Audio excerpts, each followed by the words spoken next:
Welcome to this episode of the Sports Detective Podcast Show. My name is James Williams, and today, will Ace Bailey ask out of Utah? What are we talking about?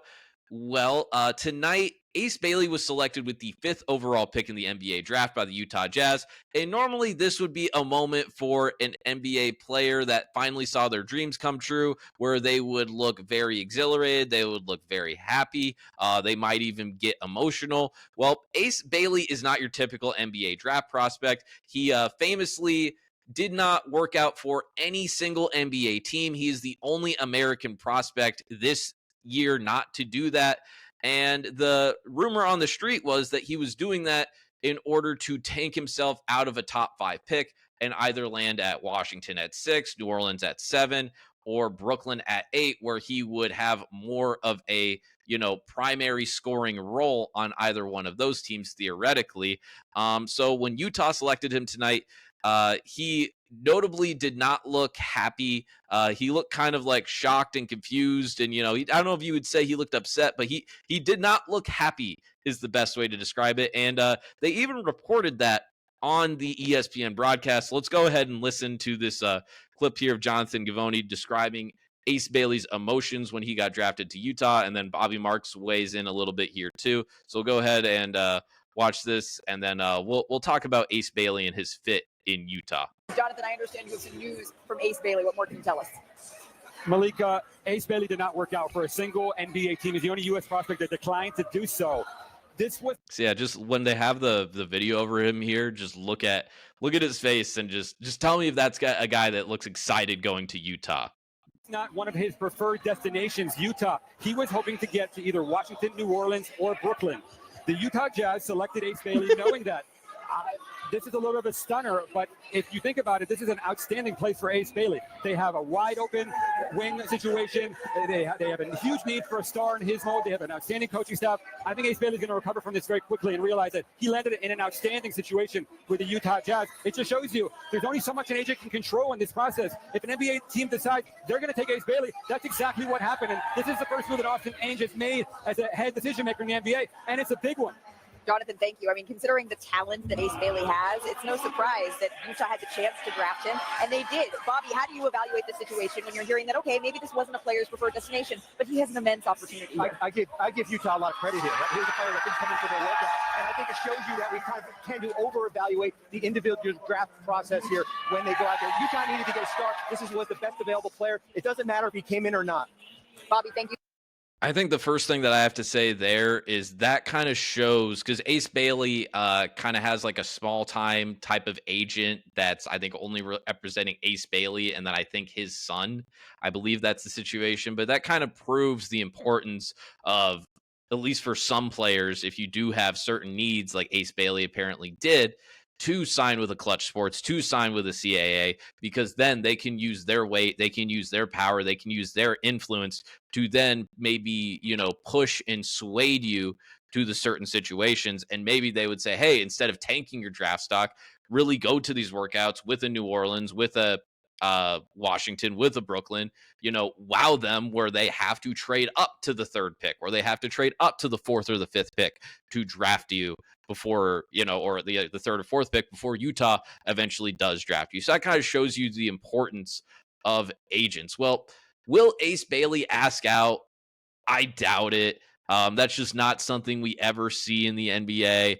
And because I was also thinking about that after I watched that video I just showed you guys. I was like, well, wait a second. Is this maybe some sort of like, master plan with the Ainges with Utah, where they draft Ace Bailey and they use that as kind of like a bait for Brooklyn to give them a bunch of stuff for Ace Bailey, or New Orleans or Washington or whoever?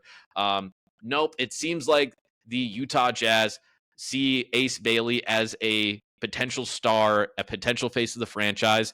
And if that is the case, and that is how they truly view Ace Bailey should be ecstatic to go to the Utah Jazz, because who are the people that are running the Utah Jazz? Austin Ainge. Austin Ainge, the son of Danny Ainge. Danny Ainge, notably in Boston, built a championship team around Paul Pierce, plays a similar position to Ace Bailey, and also drafted Jaylen Brown, Jason Tatum, and helped develop them and put them in the right situation where these guys are making all NBA teams. They're signing $300 million contracts and they're winning NBA championships. So if you're Ace Bailey, you're going to a place where, like, that's your comp, bro. That's the type of guy they want you to be. They want you to be this all-around toolsy type of player. You got Will Hardy, who's viewed as one of the best young coaches in the NBA. Again, from the Boston Celtics. You were going to an absolutely great situation. This is a Utah Jazz team that won 17 games last year.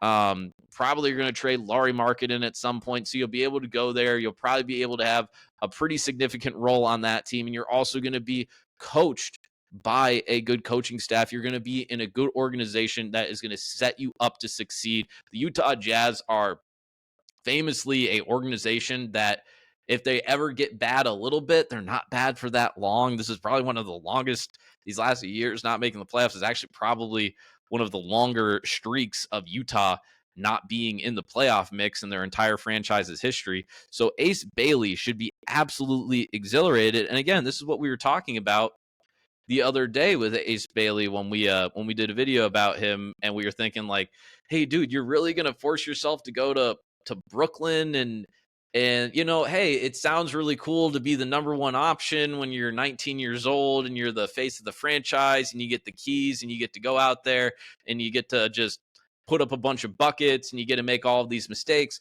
The only problem with that and doing that on a team like a Washington or a Brooklyn or maybe even a New Orleans is, yes, you get to go out, you maybe get to refine pieces of your game, but when you're not playing winning basketball all the time, you're going to fall into some bad habits. You're going to learn to not hustle after rebounds if you're losing 75% of your games. You're going to probably learn the bad habit of, hey, I'm not going to be closing out on every single shooter, and I'm not going to be playing as hard of defense every single play.